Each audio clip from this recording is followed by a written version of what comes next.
Estamos trabajando este tema como parte del grupo de bioética social del Programa Universitario de Bioética de la UNAM, que coordina el doctor Víctor Bullegoiri y el doctor Jorge Linares.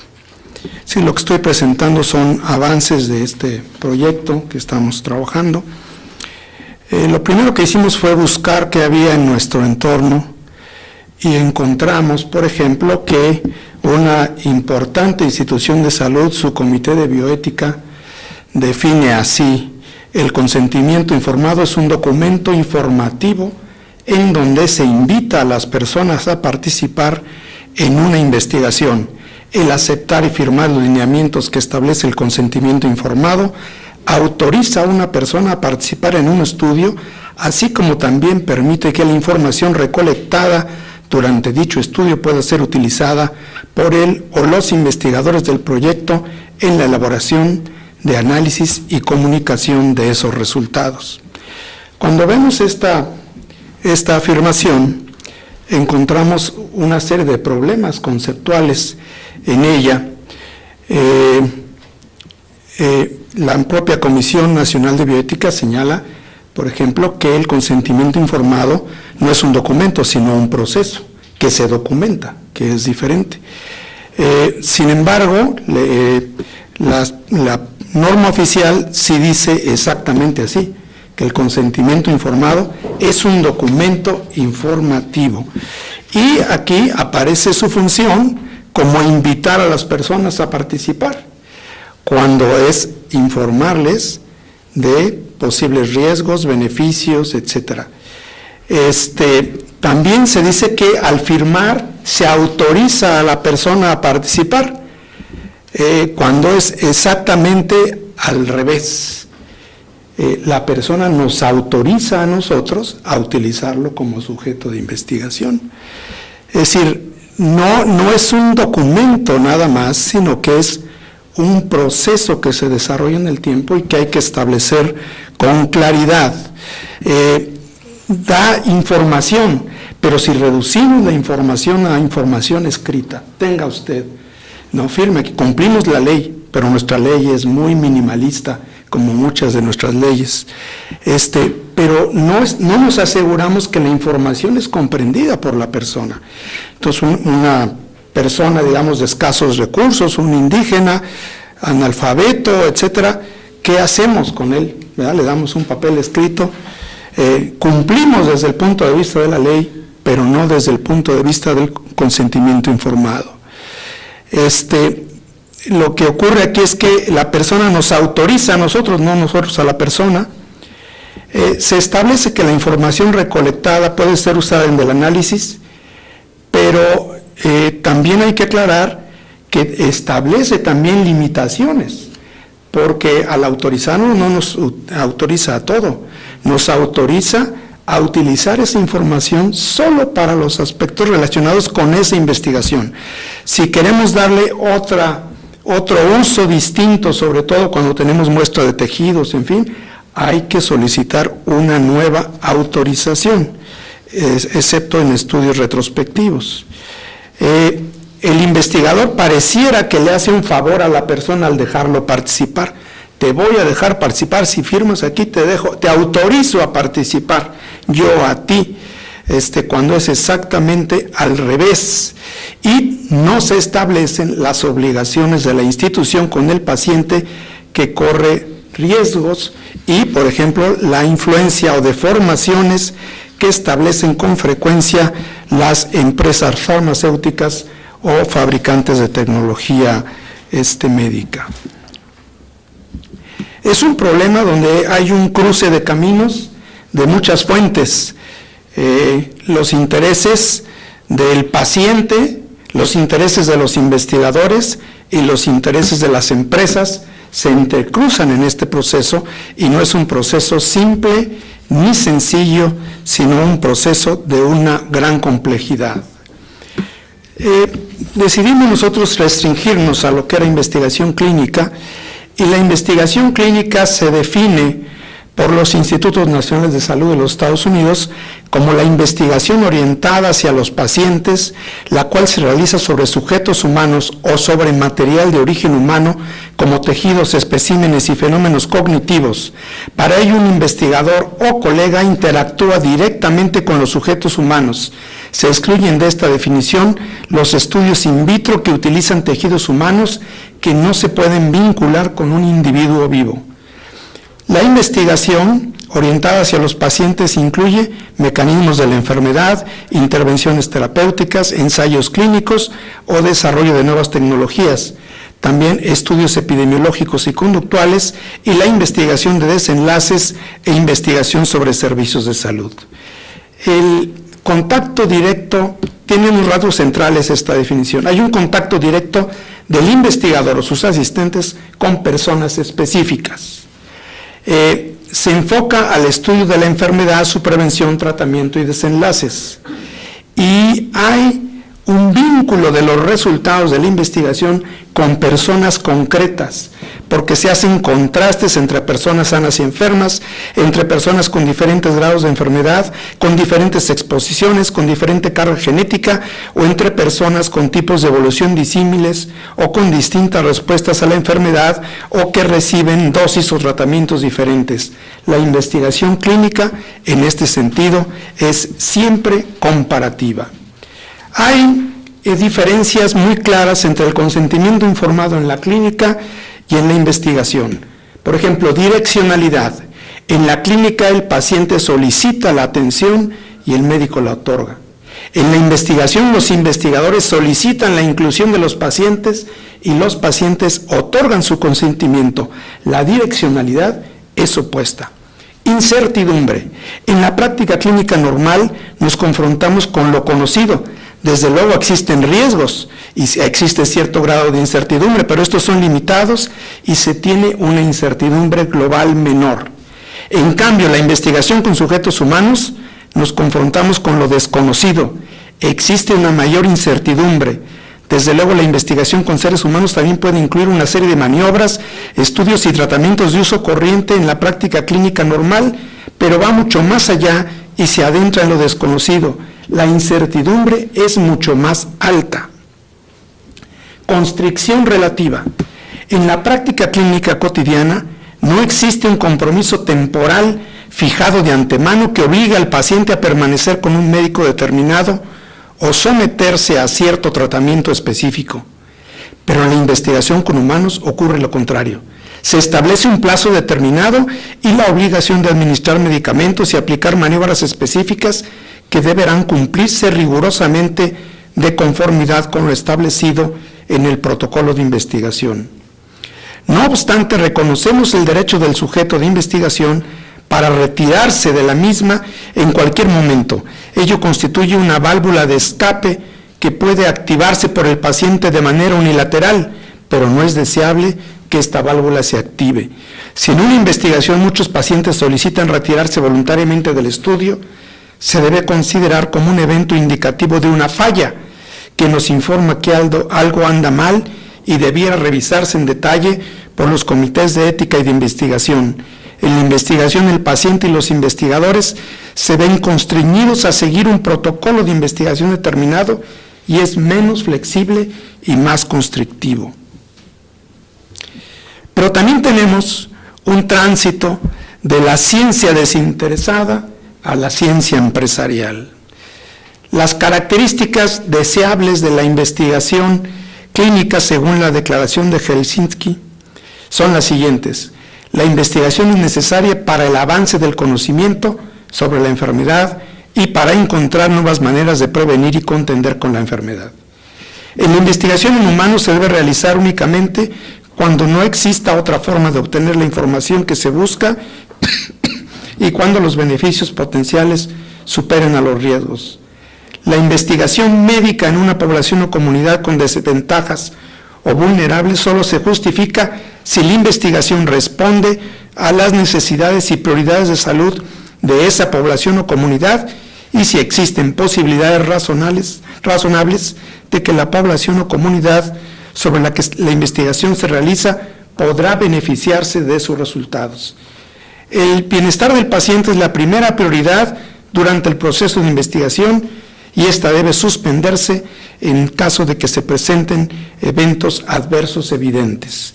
El sujeto humano en investigación es un individuo altruista que toma riesgos en aras del bien común. Dudas razonables. ¿Quién decide cuál es el bien común? ¿Quién puede establecer, tú vas a someterte a un riesgo en aras del bien común, y el bien común yo digo que es este? ¿Cómo se establecen las agendas y prioridades de investigación? ¿Los mecanismos de financiamiento deforman la investigación? Habría que preguntarnos. ¿Los intereses comerciales alteran la investigación? Sabemos, por ejemplo, que las empresas farmacéuticas por cada día que se retrasa la salida de un medicamento pierden millones de dólares y están dispuestos a impulsarlo por encima de todo. ¿Son los investigadores los líderes del proceso investigativo o solo son los empleados de las casas comerciales? La ciencia, según la definición de Robert Merton, respondía a estas 5 especificidades. Comunidad. El conocimiento se comunica a la colectividad académica, ¿quién lo juzga? Los académicos juzgan el diseño y los resultados de un estudio. No obstante, lo que se ha visto es que el financiamiento de las empresas farmacéuticas ha deformado, porque muchos de los comités que verifican esto reciben, los miembros en lo individual, financiamientos para ir a congresos, para investigaciones, etcétera. A lo mejor no de esta empresa, pero sí de otra, y quieren estar bien con el medio. Universalismo, que permite participar a personas provenientes de cualquier país, raza, orientación política, religión, en fin. Y esto no siempre se cumple. Por ejemplo, ahora está muy de moda que los pacientes contesten cuestionarios en tablets o en sus celulares, diario tienen que reportar qué sintieron, etcétera, y eso implica cierto nivel educativo y se va excluyendo a otro tipo de personas que no pueden operar esos equipos razonablemente. Desinterés, que implica estar alejado de los intereses que pudieran hacernos perder objetividad, lo cual hay fuertes presiones, y hemos visto que se han aprobado medicamentos que después han demostrado que tienen efectos adversos, que incluso había ciertos indicios de que así era y que no fueron tomados en cuenta porque eso se oponía a los intereses comerciales. Originalidad, en la cual cada investigación debe implicar algo nuevo. Escepticismo, mediante el cual todo conocimiento está sometido al escrutinio, pero ya veíamos que esto se deforma. Pero John Seaman nos habla de que estas 5 afirmaciones ahora han cambiado y estamos en una ciencia post-académica. Hay una colectivización, se trabaja en equipos multidisciplinarios integrados por expertos y se constituyen redes de trabajo conformadas por investigadores provenientes de múltiples países y diferentes campos. Los grupos de investigación colegiados son únicos capaces de operar y decidir sobre los proyectos de investigación que demandan una instrumentación científica sofisticada, la cual utiliza secuenciaciones, laboratorios con altos niveles de bioseguridad, supercomputadoras, etcétera, y no todos tienen acceso, no es abierto, sino hay redes cerradas. Entonces, si tú quieres entrar a este proyecto, entras, pero está coordinado por Mengano en Nueva York y está apoyado por Sutano en Alemania, y tú te vas a disciplinar a ese grupo. Hay límites al crecimiento de la investigación. La crisis fiscal provoca un crecimiento lento y lo que se asigna se otorga mediante concurso. Y las mismas empresas farmacéuticas pueden solicitar a diferentes grupos incorporarse a un estudio y luego seleccionar de todos ellos los que a ellos les convienen, y como hay una deficiencia del financiamiento, pues los grupos de investigación están a la rebatinga de este financiamiento que se otorga. Hay una explotación del conocimiento. El conocimiento ya no se busca de manera desinteresada, sino por su relevancia económica y social, y se trabaja contra el reloj para generar productos. Hay una ciencia politizada. Las sumas invertidas se tornan muy relevantes. Mientras más grandes son los proyectos de investigación, mayor es la necesidad de control político de la ciencia y sus resultados, rendir informes, auditorías, etcétera, y comités, no sé, de la Cámara de Diputados que financian y que piden resultados, el CONACYT en nuestro país o de las mismas empresas farmacéuticas. Una industrialización. La ciencia se ha convertido en un instrumento industrial y los laboratorios, institutos y universidades se transforman en empresas privadas o son vendidos a la industria. Incluso, es decir, este laboratorio depende del financiamiento de una empresa o de varias empresas y entonces procesa las muestras como si fuera un sistema industrial y genera resultados a una gran velocidad. Una burocratización. Manejar estos grandes proyectos demanda un sistema de planeación y control y se crea todo un sistema burocrático que pide y valora propuestas, controla, regula, en fin. Pero también hay quien plantea la existencia de la sociedad postcientífica como Christopher Hill. Este investigador establece que hay un paralelismo entre la ciencia y la producción de mercancías. Y dice, con frecuencia las mercancías se diseñan en los países avanzados y se manufacturan en los países menos desarrollados, configurando la sociedad postindustrial. Hill propone hacer lo mismo con la ciencia, plantear preguntas o diseñar investigaciones de los países más desarrollados y ejecutarla en los países menos desarrollados, mientras los países centrales mantienen en su poder el diseño, integración del conocimiento y el control de las patentes y de la mercadotecnia de lo obtenido. Es decir, no solo hay una maquila industrial, sino una maquila científica, y habría que preguntarnos, ¿qué tanto nos conviene? ¿O qué tanto es una estrategia empezar a maquilar para luego entender y luego hacer nosotros e independizarnos? O si vamos a ser maquiladores eternamente de proyectos que se diseñan en otros lados y que no podemos moverles una sola coma, porque viene ya hecho desde la casa matriz y aquí solo tenemos que poner la carne humana. ¿Debemos arriesgar a nuestras poblaciones para que otros obtengan el conocimiento y los beneficios? ¿Es ético actuar de esta forma? Recuerden que el Código de Helsinki dice que debemos ser beneficiados y a veces el único beneficio que tenemos es que nos dan un medicamento innovador para ser probado, que también implica riesgos, y que podemos aplicarlo a 50, 60 pacientes, y toda vez que se obtienen los datos y se registra ante la FDA, se empieza a vender y esos pacientes quedan excluidos de los beneficios de la investigación que, arriesgándose ellos mismos, contribuyeron a desarrollar. Esto lleva a una deformación de la investigación por las empresas farmacéuticas. Hay empresas que se dedican a redactar artículos contratadas por las farmacéuticas y luego invitan a investigadores prestigiados a firmar como autores a cambio de una buena suma de dinero.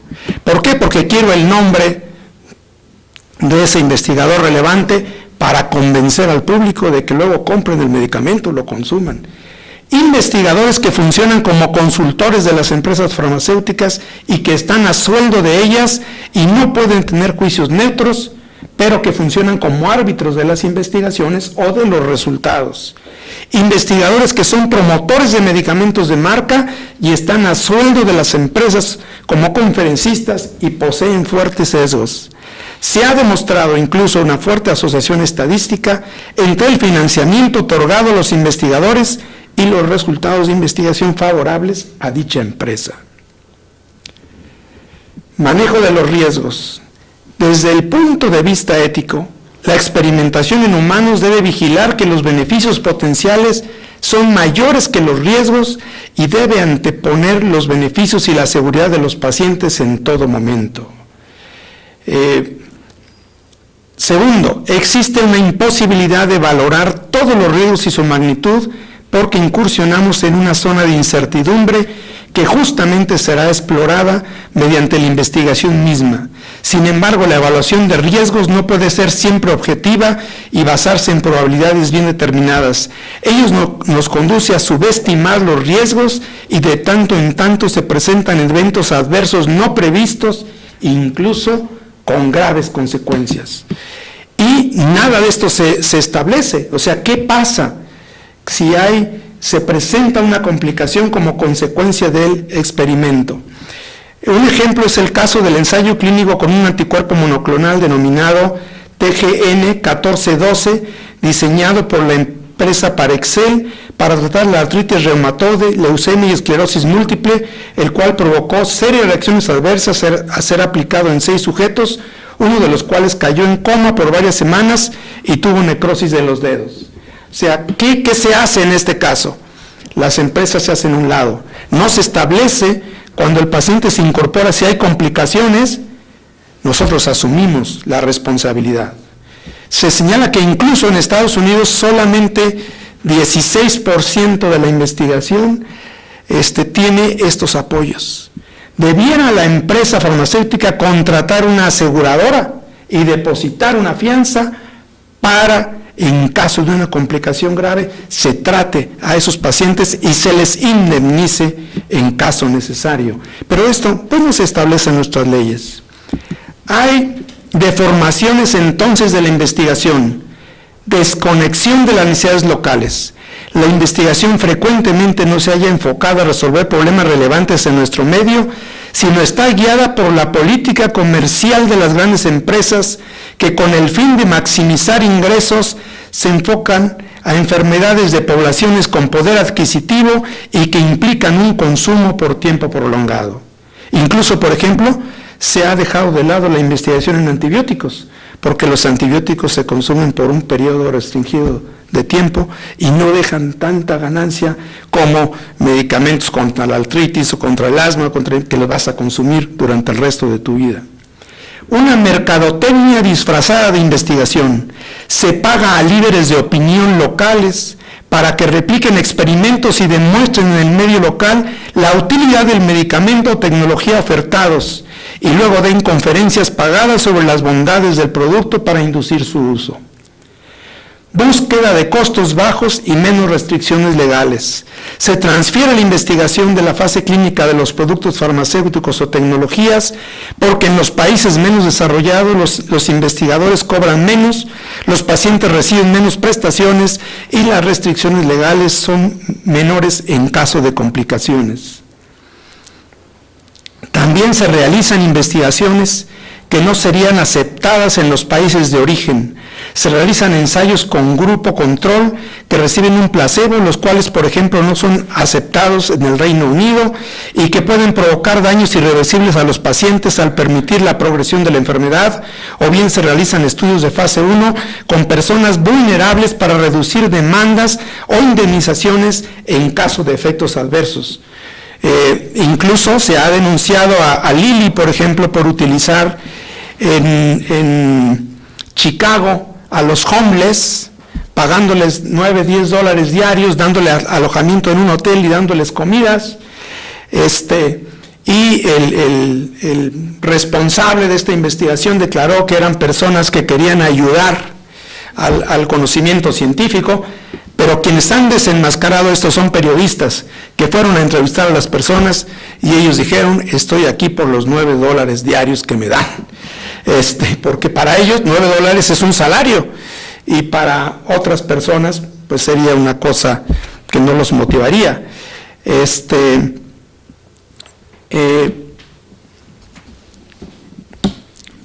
Inducción de conflictos de interés entre el médico, investigador y sus pacientes, primordialmente en estudios de fase 2 o 3, cuando los investigadores reciben fuertes sumas por cada paciente y mes y pueden verse impulsados a incluir a los pacientes no por los beneficios potenciales para la salud de los enfermos, sino por los ingresos que recibirán como investigadores. Yo me he enterado aquí en nuestro medio que se oferta a algunos investigadores $500 mensuales por cada mes y paciente que incluyan a un estudio. Y desde luego que están muy interesados en incluir muchos pacientes. Transferencia de costos a las instituciones de salud. Se utilizan las instalaciones, laboratorios, recursos técnicos y humanos para desarrollar las investigaciones comisionadas por empresas, con lo cual se transfieren y merman los escasos recursos de salud nacionales. Es decir, si esta investigación implica tomar análisis de laboratorio, hacer radiografías, utilizar a los residentes, al personal médico para tomar datos, etcétera, debiera pagarse y restituirse eso totalmente a la institución de la salud, porque en otro caso sería transferencia de recursos públicos hacia el sector privado, incluso transnacional. Baja transferencia de conocimiento. Las investigaciones diseñadas en otros países que forman parte de estudios multicéntricos conducentes al desarrollo de nuevos medicamentos, tecnologías o biológicos son diseñadas desde las empresas matrices y los investigadores locales son meros ejecutores y no permiten el desarrollo de capacidad de investigación endógena.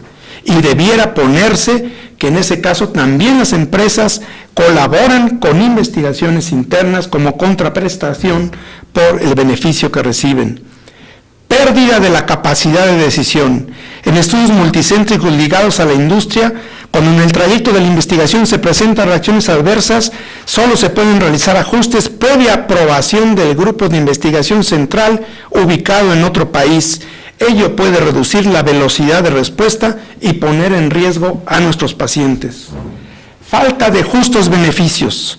Toda vez que gracias a la aportación del paciente e investigadores locales, cuando un medicamento se aprueba para la comercialización, a veces sus altos costos impiden su utilización regular en los hospitales públicos y con el tipo de pacientes en los cuales fueron investigados. Y esto es una falta de ética también. Acciones requeridas por los comités de éticas e investigación. Que se enfoquen los recursos escasos a proyectos relevantes para las necesidades nacionales de salud. Que se evite que se realicen con pacientes supuestas investigaciones que son en verdad acciones de mercadotecnia. Que eviten conflictos de interés de los árbitros de los proyectos para que la evaluación sea neutra, que se eviten ensayos con grupo control y sin tratamiento con el fármaco de referencia, rechazando la administración de placebos y se establezca una supervisión especial en las fases 1 y 2 del desarrollo de medicamentos para identificar efectos adversos y se cuente con un mecanismo local para reportarlos y responder en tiempo real. Que verifiquen que no se transfieran recursos institucionales hacia empresas farmacéuticas o de tecnología médica, evitando se empleen recursos de las instituciones de salud para subvencionar la investigación de empresas comerciales.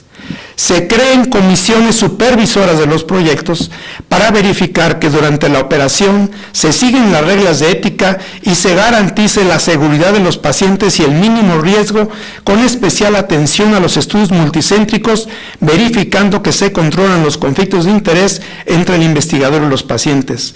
Se firmen contratos de investigación con la empresa farmacéutica o de tecnología médica que financia la investigación, en los cuales se establezcan compromisos como capacidad de decidir de manera autónoma frente a efectos adversos en los sujetos de investigación y la creación de comisiones supervisoras del estudio. La necesidad de que la empresa comercial cubra el tratamiento de las complicaciones derivadas de la investigación a los sujetos humanos y que en su caso establezca mecanismos para cubrir indemnizaciones, así como que pague el tratamiento de los pacientes que deciden retirarse del estudio. Que se dé acceso a costos preferentes al producto que se contribuyó a desarrollar, tanto para ser utilizado en la institución y que se proporcione también a los sujetos humanos que participaron en la investigación. Que se cobren justamente las aportaciones materiales en recursos humanos de la institución de salud, se favorezca la transferencia de conocimiento e implique el financiamiento de proyectos de investigación alternos, el pago de becarios y el reconocimiento institucional en las publicaciones derivadas. Ahora, lo que las empresas farmacéuticas están haciendo es crear pequeñas empresas que ya no son instituciones de salud, sino yo puedo alquilar un edificio, un piso ahí, y ahí empiezo a hacer los ensayos clínicos, contrato gente, le doy unos dólares, tomo muestras, las empaqueto, las mando vía avión para que sean procesadas en otros lados. Cuestión que debe prohibirse. Solo las instituciones de salud plenamente registradas y que se hacen responsables como instituciones académicas deben participar en la realización de estos estudios. Otro problema grave es la autonomía de los pacientes, el entorno en el cual se toman las decisiones y su vulnerabilidad. Hay una deformación de origen del consentimiento informado, una deformación muy derivada del pensamiento anglosajón. En el Código de Nuremberg se define el consentimiento informado como consentimiento voluntario del sujeto humano. Es absolutamente esencial. Esto quiere decir que la persona implicada debe tener capacidad legal para dar su consentimiento, que debe estar en una situación tal que pueda ejercer su libertad de escoger sin la intervención de cualquier elemento de fuerza, fraude, engaño, coacción o algún otro factor coercitivo o coactivo, y que debe tener el suficiente conocimiento y comprensión del asunto en sus distintos aspectos para que pueda tomar una decisión consciente. Pero esto se ha deformado porque entonces se ha pensado que por el solo hecho de quitar la coerción se obtiene el consentimiento informado del paciente. Efectivamente, hay que eliminar la coerción, pero no basta, hay que ir mucho más allá. El artículo 1 del Código de Nuremberg establece un avance indudable. Pone en primer plano el acento en el consentimiento voluntario y en segundo término establece la necesaria ausencia de factores coercitivos y coactivos. Pero en la práctica se ha construido una definición negativa que considera que en ausencia de coerción o coacción franca, cada individuo es capaz de utilizar su autonomía para expresar su voluntad.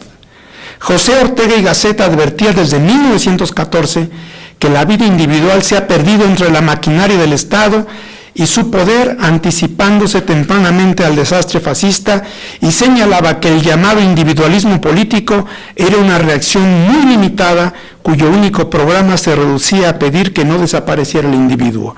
Es decir, se piensa que quitando la coacción, el individuo solo decide sin problemas. Pero el individuo está metido en una circunstancia social, política, en vulnerabilidad, en fin, que también debe ser considerada. El individuo real, histórico y circunstancial, aunque tiende efectivamente a ser autónomo, tiene limitaciones y vulnerabilidades producto de su historia y sus circunstancias. En especial las personas que sufren exclusión social tienen graves restricciones a su libertad de autonomía. Promover la plena libertad de autonomía de los excluidos demanda acciones sociales compensatorias y no puede reducirse a la mera ausencia de coacción y coerción. Como bien señala Freud, el papel central de la sociedad humana es defendernos contra la naturaleza. La sociedad compensa las debilidades individuales y construye espacios para el desarrollo humano, superando incesantemente la necesidad, pero también crea vulnerabilidades y genera déficits. Los investigadores no podemos limitar nuestra percepción del consentimiento informado al Código de Nuremberg porque ignora las vulnerabilidades reales que todo ser humano posee y al hacerlo contribuye a ocultar dichas debilidades y con ello permite que se exploten las vulnerabilidades de los individuos.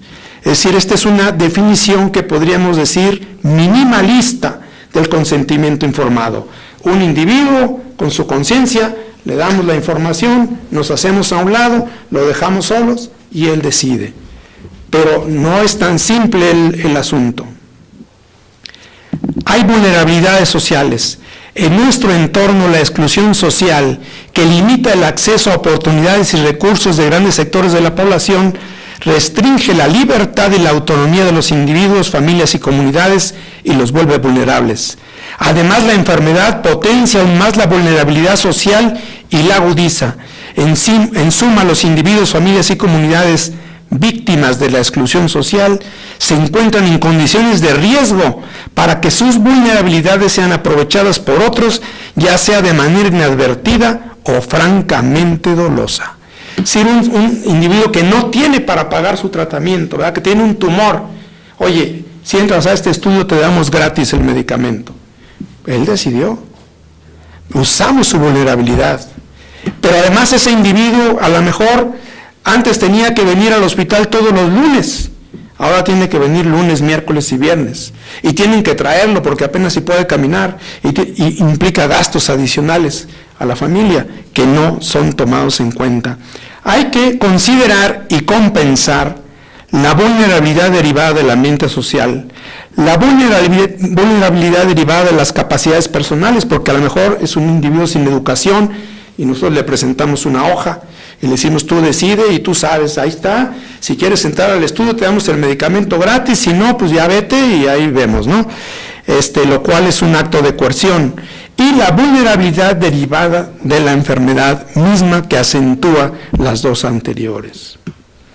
Hay diversas formas de utilizar esta vulnerabilidad. La primera es la supuesta entrega gratuita de atención, medicamentos y tecnologías que se presentan como una concesión a los pacientes. Y el hecho de presentarlo así es una falta de ética. Los más vulnerables, que no tienen servicios de salud regulares, tienen serias dificultades para pagar su atención y medicamentos o acceder a las tecnologías médicas. Por ello se les recluta mediante la oferta de brindarles atención, medicamentos y equipos gratuitos, como si fuera una concesión graciosa de los investigadores y no una obligación establecida en el protocolo de investigación. Transferencia de costos a los enfermos y sus familias. Cuando el paciente acepta participar en un estudio, se le obliga a acudir a citas y revisiones no relacionadas con la atención a su enfermedad o condición, sino requeridas por el protocolo de investigación y que frecuentemente no son consideradas y debieran financiarse. Evasión de responsabilidades de atención. Frecuentemente se elude el compromiso de atender al paciente cuando se presentan complicaciones derivadas de la investigación misma, o incluso otras complicaciones, lo estamos estudiando nosotros, se nos infarta y pues no sé, ahí págale porque te infartaste, ¿no? Se deben establecer claramente por escrito y de manera explícita la responsabilidad de brindar toda la atención necesaria en caso de complicaciones por todo el tiempo que se requiera. Evasión de indemnizaciones. Cuando el sujeto de investigación presenta daños irreversibles y de largo plazo, las empresas evitan pagar indemnizaciones. Decimos que el consentimiento informado es un proceso. Este proceso en investigación tendría 3 fases. La comunicación inicial. La primera fase consiste en informar a los candidatos potenciales a ingresar como sujetos de investigación en un estudio, brindándoles una visión equilibrada de los objetivos de la investigación, de la justificación y los procesos de aprobación de la misma, de los riesgos y beneficios potenciales para el paciente, de las maniobras a realizar, de los compromisos y responsabilidades que asumiría el sujeto de investigación al incorporarse al estudio, de la confidencialidad de los datos. Se debe garantizar al sujeto que de no ingresar a la investigación recibirá el tratamiento de referencia para su enfermedad y aclararle los compromisos presentes y futuros que asumen los investigadores y las instituciones que lo respaldan como obligados solidarios con los sujetos de investigación. Se debe destacar la posibilidad de retirarse del estudio en cualquier momento que el paciente así lo decida. Debemos mencionar que los elementos de la carta de aceptación o consentimiento de participación están bien establecidos en el documento mencionado. ¿Qué es el consentimiento informado? A excepción de la investigación del paciente cuando a consecuencia de la investigación presenta secuelas o daños irreversibles. A veces nada más se le pide su autorización para hacer una serie de maniobras en él, pero no se asumen los riesgos. Una comunicación en el trayecto. Durante la realización de la investigación se desarrolla un segundo proceso comunicativo y de decisión, mediante el cual el paciente puede manifestar dudas o inquietudes, advertir reacciones secundarias o efectos adversos, debiendo recibir respuestas claras sobre los riesgos y dudas para que tenga elementos y en su caso decida refrendar su permanencia en el estudio o decida retirarse. Asimismo, asume responsabilidades como respetar dosis y horarios, tomar muestras, reportar síntomas, etc. No debemos olvidar que la participación de los sujetos en la investigación se revalida día a día. Asimismo, el paciente debe tener la oportunidad de manifestar por escrito sus inconformidades o, en su caso, ayudarle a realizarlas. y debiera haber un comisionado externo a cada investigación, una especie de ombudsman que estuviese pendiente de las necesidades de los pacientes. Comunicación final y compromisos ulteriores. Al finalizar el estudio se debe agradecer a cada sujeto de investigación su colaboración, informar de los resultados y beneficios obtenidos de la investigación para ellos o para pacientes futuros, darles a conocer si como resultado del proceso de investigación presentan alguna secuela o lesión irreversible. En este caso se les brindará obligatoriamente la atención necesaria y cuando proceda se entregará la indemnización correspondiente. Asimismo, se debe ofrecer la posibilidad de que el paciente comunique secuelas tardías y exista un sistema para la atención de las mismas. También se debe aclarar los compromisos de las empresas comercializadoras del fármaco o tecnologías investigadas para brindarle al paciente condiciones preferentes para que pueda continuar su tratamiento y no lo interrumpan cuando concluye la investigación. La tercera fase también debe documentarse y dejar constancia escrita de la misma. La decisión de participar en un estudio de investigación es un proceso social. Las personas rara vez deciden los asuntos importantes en el aislamiento. Los significados de las decisiones se construyen socialmente mediante el diálogo. El paciente dialoga con el investigador y luego lo hace con otras personas para afinar sus percepciones. Este proceso es más relevante en una cultura colectivista como la nuestra. Incluso los investigadores debiéramos darle información, si el paciente así lo requiere, a sus familiares cercanos o a otro médico para que se le ayude a tomar la decisión. Aislar al individuo favorece de manera inapropiada los intereses de los investigadores o de las empresas financiadoras. Aquí la defensa de un supuesto individualismo sirve para favorecer el sometimiento del individuo. Tenemos que darle la oportunidad de tomar una decisión socialmente, darle toda la información a él, a su familia, si así él lo requiere, y luego darle un tiempo para que madure su decisión. No decirle, ahorita me decide usted aquí. Tiene 3 minutos, aquí está esta hoja, si quiere la firma, y si no, y le damos el medicamento gratis, si no, pues allá enfrente hay una capilla y a ver si Dios lo acoge, ¿no? Reglas adicionales. Regla de la información compartida, mediante la cual debe ofrecerse de manera explícita y clara al paciente la posibilidad de brindar información directa a otras personas de la familia o del círculo de confianza del individuo. La regla del tiempo de asimilación, en la cual se debe otorgar al paciente varios días para asimilar la información y consultarla con quien él decida, salvo en los casos de emergencia, obviamente. Pero al mismo tiempo hay una confusión, porque se habla de consentimiento informado, pero una cosa es la información y otra cosa es el conocimiento. Y lo que el paciente requiere no es información, es conocimiento. Una cosa es dar información y otra que el individuo la asimile y la transforme en conocimiento.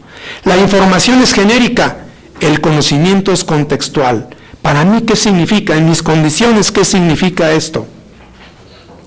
El consentimiento informado es un acto educativo de empoderamiento del sujeto de investigación y debe ser planeado como un acto educativo, con objetivos y metas, con materiales, con esquemas si se requieren, con videos, y luego con diálogo con el individuo para que realmente asimile la información y la convierta en algo vivo dentro de él para poder analizar su circunstancia y tomar sus decisiones. Es bidireccional, porque el investigador es el experto en el campo de conocimiento médico, pero el paciente es el experto en su circunstancia y su situación. Y entonces es un diálogo entre dos expertos. El consentimiento informado, decimos, es un proceso educativo. Debe planearse como un proceso formativo, con objetivos, analizar el contexto y tipo de pacientes que serían nuestros estudiantes, sus conocimientos previos, creencias, diseñar los procesos instruccionales, materiales escritos, videos, modelos, simulaciones, etc. plantear la necesidad del diálogo entre el investigador y los pacientes, como el que se desarrolla entre el docente y los profesores, así como las características del trabajo colaborativo entre los pacientes con los investigadores, y al final realizar una evaluación de las capacidades desarrolladas por los sujetos.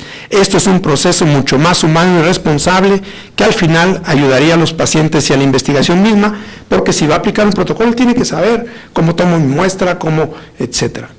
Demanda del conocimiento explícito y del conocimiento tácito. El conocimiento explícito es el que puede ser expresado como información simbólica y expresado mediante códigos escritos o orales, y entregado en hojas o proyectado en videos, pero también hay un conocimiento tácito, que no puede expresarse claramente y que está en las personas, como las intuiciones, los sentimientos, las emociones y otros.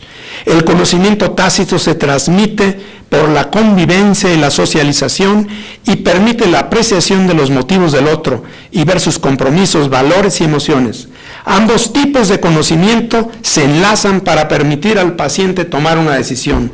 No es válido decir aquí está la hoja de conocimiento informado y que sea la secretaria, se lo lleva y le dice que si firma está bien, si no, pues ya que se vaya. Sino que hay que mirar a los ojos al paciente, que vea nuestras reacciones, que entienda nuestro compromiso, que vea que estamos realmente identificados con él y con su problema. Es decir, que no solo hay una comunicación de elementos tangibles, sino de intangibles que también son muy importantes. Hay una doble asimetría del consentimiento informado. Hay una distribución asimétrica del conocimiento científico. Consiste en que el mejor conocimiento del proyecto de investigación lo tendrán siempre los investigadores. Como señala Engelhardt, el paciente es un extraño en tierra extraña porque siempre existe una gran desigualdad en el conocimiento entre los investigadores y los pacientes. Los sujetos de investigación, por regla general, nunca lograrán entender completamente la información sobre el proyecto de investigación, salvo que sean expertos en el campo o se dediquen a estudiar el tema por un buen tiempo, y esto es altamente improbable. Luego hay una distribución asimétrica del conocimiento del paciente. Consiste en que el paciente conoce mucho mejor que los investigadores su situación, sus necesidades, sus circunstancias y sus deseos. Los investigadores también deben propiciar que los pacientes les informen de ello. En este punto los investigadores tampoco lograrán hacerse una idea total del sujeto de investigación, pero es posible establecer una guía de entrevista con preguntas mínimas y establecer un diálogo con los pacientes para conocer sus circunstancias y brindarles apoyo. Los compromisos jurídicos deben establecerse con toda claridad. Un convenio entre la institución de salud y el paciente que se incorpora a la investigación y un contrato entre la empresa financiadora y la institución de salud. El convenio de los investigadores con el paciente. Convenio con el paciente implica la aceptación explícita del sujeto para participar en el estudio aprobado por el Comité de Investigación y Ética con un objetivo de investigación definido y una evaluación de riesgos preestablecida por parte de los investigadores. El compromiso por parte del paciente de aplicar el protocolo de investigación y acudir a las pruebas necesarias, llenar cuestionarios, tomar muestras, etc., y la cobertura por parte de los investigadores de la totalidad de los gastos adicionales que el paciente o su familia realice para cumplir con dicho protocolo de investigación.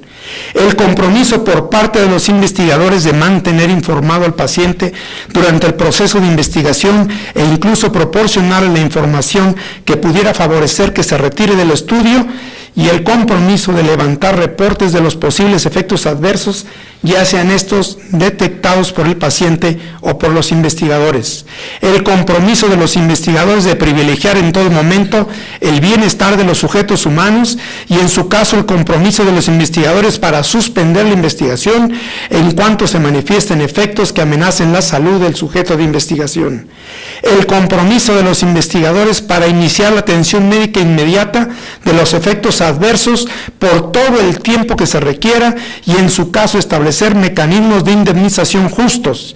Asimismo, se deberán anexar las pólizas con compañías de seguros para la cobertura de los efectos adversos o de lesiones irreversibles derivadas de la investigación. El compromiso de proporcionar los medicamentos o tecnología motivo de la investigación sin costo alguno, así como realizar sin costo todas las pruebas y estudios de laboratorio y gabinete para realizar las determinaciones de todas las variables involucradas en el protocolo de investigación sin costo alguno. El compromiso de los investigadores de otorgar en su caso otras compensaciones adicionales por todo el tiempo que dure la investigación. Establecer la posibilidad de que el paciente se retire en cualquier momento del proyecto de investigación sin incurrir en responsabilidad alguna por este hecho, así como el compromiso por parte de los investigadores de facilitar la salida del estudio en cuando el paciente lo solicite y el compromiso de proporcionar el mejor tratamiento alterno con el fármaco o tecnología de referencia por el tiempo restante hasta la conclusión del estudio. Los mecanismos por medio de los cuales se dará acceso preferente al medicamento en caso de resultar benéfico a los pacientes para que no interrumpan su tratamiento y puedan mantenerlo. El compromiso de los investigadores y la institución de salud de mantener la confidencialidad de los datos personales y los mecanismos para garantizar la seguridad de los mismos. El compromiso de que las publicaciones correspondientes de ellas no se podrá inferir a personas específicas. El compromiso de los investigadores de informar a los sujetos humanos del resultado de la investigación y de los efectos positivos y negativos de la misma. Establecer la obligación solidaria de la institución de salud, hospital o instituto de investigación con los sujetos humanos y con las consecuencias legales del proyecto de investigación que autorizó a sus investigadores. Pero también debiera haber un contrato entre la institución de salud y la empresa financiadora, en el cual se establece lo siguiente: el compromiso de la empresa con la institución de salud, hospital o centro de investigación para proporcionar toda la información pertinente que solicite el Comité de Investigación y Ética, la presentación del protocolo de investigación completo, así como sus antecedentes e investigaciones previas que lo sustentan, la designación de un enlace que actuará como responsable jurídico y otro enlace científico, la aceptación expresa de los tribunales nacionales para cualquier litigio derivado de la investigación, la generación expresa de un proceso de consentimiento informado y el desarrollo de materiales, procesos educativos sin información continuada, dirigido expresamente al tipo de personas que participarán en el estudio y que cubra los aspectos biológicos, psicológicos y sociales en las tres fases: comunicación inicial, comunicación en el trayecto y comunicación final. La obligación de la empresa y contratante de favorecer el desarrollo endógeno de la investigación y el financiamiento de otros proyectos de investigación de la institución de salud o investigación, incluidas becas para favorecer el desarrollo de jóvenes investigadores. La declaración de cualquier pago previo o actual que haya realizado la empresa contratante a los investigadores involucrados en el estudio por conceptos de honorarios, regalos, viáticos o cualquier otro concepto o cualquier otro que se tenga pactado con anterioridad, así como el mismo tipo de pagos realizados a cualquiera de los integrantes del Comité de Ética e Investigación con el fin de identificar potenciales conflictos de interés. La manera en la cual la empresa contratante retribuirá a la institución de salud, hospital o institución por el uso de sus instalaciones, de su personal y la realización de estudios de laboratorio y gabinete, creando un fondo dedicado para la operación del mismo. La necesidad de que la empresa contrate una póliza con una compañía de seguros para cubrir los posibles gastos derivados del tratamiento de los efectos adversos derivados de la investigación y para su tratamiento médico y, en su caso, para cubrir las indemnizaciones correspondientes, misma que se depositará en la institución de salud, hospital o instituto de investigación responsable del estudio. El establecimiento de un fondo dedicado a cubrir los gastos que los pacientes deberán realizar para cumplir con el proyecto de investigación, así como cualquier otra prestación económica establecida en el proyecto de investigación y el convenio que se firma con los pacientes. La creación de un fondo para operar el proyecto de investigación, para la operación del proyecto que cubra todas las pruebas de laboratorio y gabinete y la aplicación de cuestionarios para obtener y procesar los datos resultados de la investigación. La prohibición expresa de la empresa de realizar pagos directos a los investigadores, los cuales deberán realizar el proyecto de investigación comisionada en tiempos adicionales a su jornada de trabajo o reponer los tiempos utilizados. El pago de honorario de los investigadores se realizará por medio de la institución de salud mediante un fondo dedicado y se realizará independientemente del sentido de los resultados de la investigación.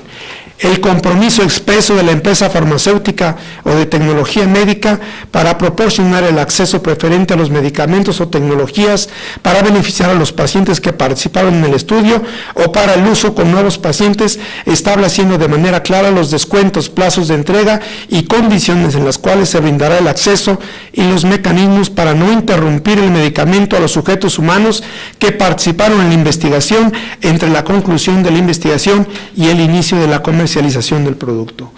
Conclusión: es necesario transitar de un modelo reduccionista del consentimiento informado. Este modelo piensa que el consentimiento informado es un documento, cuando en realidad el consentimiento informado es un proceso, que sustenta que hay una visión de la ciencia como un supuesto acto desinteresado, hacia aceptar que intentamos regular una ciencia posacadémica con múltiples intereses, transitar de aceptar acríticamente una ciencia maquiladora a impulsar también el desarrollo de capacidades endógenas y buscar regular la maquila de investigaciones, que considera que los riesgos se pueden predecir, a reconocer la complejidad de la incertidumbre y la imposibilidad de predecir los riesgos. Transitar de no reconocer la existencia de graves conflictos de interés en la investigación farmacéutica y tecnológica a hacer visibles los conflictos de interés en la investigación y a buscar neutralizarlos. Transitar de sustentar que la autonomía se expresa por sí sola en ausencia de coerción a reconocer que existen asimetrías sociales que generan vulnerabilidades que deben ser compensadas para que se exprese la autonomía. Transitar de ignorar las vulnerabilidades y permitir se exploten a compensar las vulnerabilidades y evitar que se exploten. Transitar de ignorar la transferencia de costos de la investigación a los más vulnerables y la ilusión de responsabilidades a impedir la transferencia de costos a los más vulnerables y a establecer responsabilidades. Transitar de no distinguir fases en el proceso a distinguir las tres fases de comunicación inicial, comunicación en el trayecto y comunicación final. Transitar de ignorar que las decisiones del paciente son un proceso social hacia reconocer que las decisiones del paciente son sociales, incluir en su caso a la familia y personas de confianza, otorgar tiempo para tomar una decisión consultada con otros. Transitar de un proceso unidireccional donde se brinda la información a una comunicación bidireccional. Transitar de un consentimiento informado que se basa solo en un proceso de información a considerar el consentimiento informado como un proceso educativo que empodera al paciente. Transitar de una visión que se sustenta solo en el conocimiento explícito a incluir tanto el conocimiento explícito como el tácito. Transitar de establecer una separación entre investigación y pacientes a construir una alianza entre pacientes e investigadores. Transitar de que el consentimiento informado es un documento formal de aceptación al consentimiento informado como un convenio de colaboración con valor jurídico.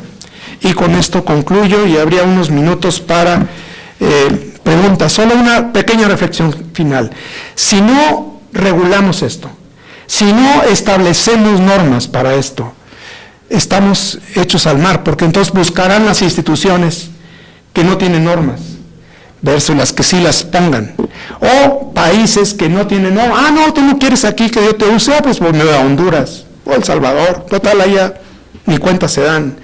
Es decir, hay que abrir un debate internacional al respecto, pero negarnos a ser simples maquiladores o negarnos al desarrollo de capacidades endógenas o que se maneje a los pacientes o que no se cubran los riesgos y los costos de las posibles complicaciones es un problema grave.